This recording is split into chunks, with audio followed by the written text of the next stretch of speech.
We want to get right to our top story. The U.S. assault on Fallujah. This morning, American troops are driving towards the heart of the Iraqi city. Army and Marine units began the push early today, moving on two fronts from the north, assisted by Iraqi soldiers. This after an overnight barrage of artillery and airstrikes against the rebel forces. CBS News correspondent Elizabeth Palmer was with the Marines during the night's firefight and filed this report.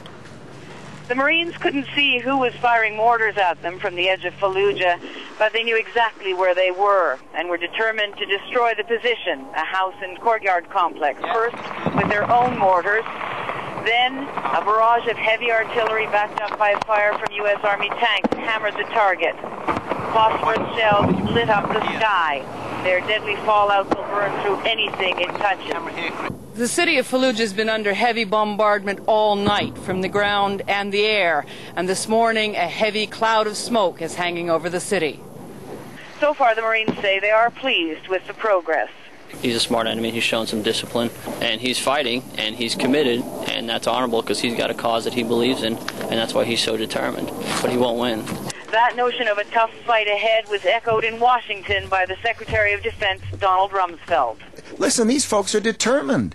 These are killers. They chop people's heads off. They're getting money from around the world. As the sun rose on the edge of Fallujah, a family emerged with its flock of sheep. The children appeared unfazed by the ferocity of last night's attack. But now, in the bright morning light, this little boy says he knows what it was all about. They were dropping bombs on the terrorists, he says. And they are continuing to drop bombs. This morning we can see for the first time a B-52 bomber circling over the city, and we've just seen a tremendous explosion from what appeared to be a 2,000-pound bomb.